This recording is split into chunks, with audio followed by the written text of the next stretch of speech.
This is a quick video on how to change the headlight bulb on a 2014 Chevrolet Traverse. More specifically, this one right here. We're going to start off by number one. We need to take that wheel off, believe it or not. If you already have a floor jack, make sure you get that jacked up. Make sure you get your jack stand in place. And the next thing we're going to do once this tire is off is we're going to be working right up underneath here to start removing this fender covering that's sitting on the underside. Wheel off. We're going to be taking 4 tabs off and 4 screws. So first thing we want to do is we're going to focus in on these tabs, and there's an overlap that's sitting over here. Okay.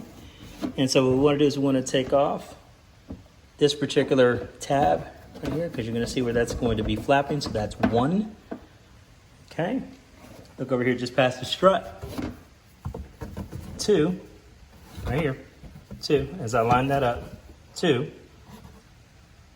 Okay. We're going to back up a little bit. 3. Just right here past the brake line. 3. Last one. 4. 3, 4. Take those 4 tabs out. Now, we're going to focus in on these 2 screws that are sitting over here. There's one up here. 1, 2. There are 2 more screws beyond that, and they're sitting on the underside of the vehicle. And you come up just over here on this corner. We're now going to make our way underneath, and you'll see those 2 screws that are sitting up underneath there. Take those 2 off. When you do that, you are then going to see how this begins to make its way out. Okay? Now, when you do that, we'll look inside specifically. We'll look up, and then we'll see right there where the actual dust cap is at. We'll remove that and we'll get into the bulb.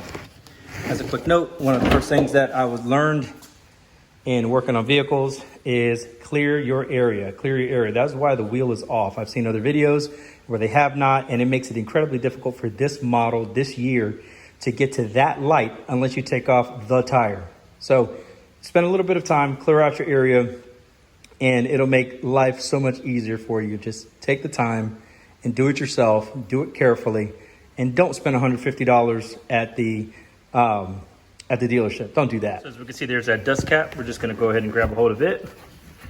We're going to conduct a little lefty-loosey, righty-tighty there, but lefty-loosey is what we're looking for. And then here's that particular cap in hand. Very, very simple. Put that away nice and easy. And as we look back inside, we'll see that there's the bulb.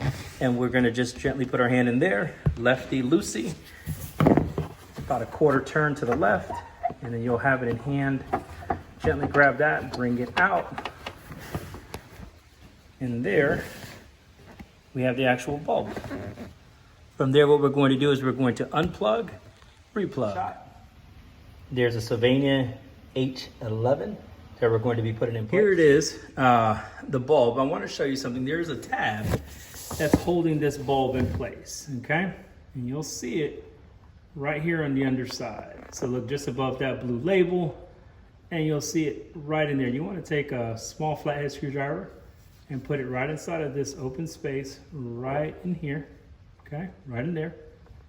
And just gently put that in there, pull that little pin back, and this bulb will fall out into your hands. Be very careful not to touch the actual bulb itself, the glass. As I've been told, not that it's ever happened to me, but as I've been told, it would cause it to actually pop. We don't want that. That's a $16 bulb. Other areas, 20, 25 bucks. Don't waste your money like that. Don't touch the glass. That's why I have these gloves on. Don't touch the glass. So we're going to do everything in reverse order. Gently put that back in. After you put that back in, put it back inside of its appropriate insert point. Remember, it's a 1/4 turn to the right, righty-tighty, and then put the dust cap back on. Do everything in reverse. So as you can see, just as a test before I put everything back together, I want everyone to be able to see specifically it's working. So again, I'm going to go ahead and put that back in. 1/4 turn, dust cap, all the tabs, all the screws, put the tire back on, good to go. You probably have a good 30, 35 minutes invested in that, but take your time, do it right, save money.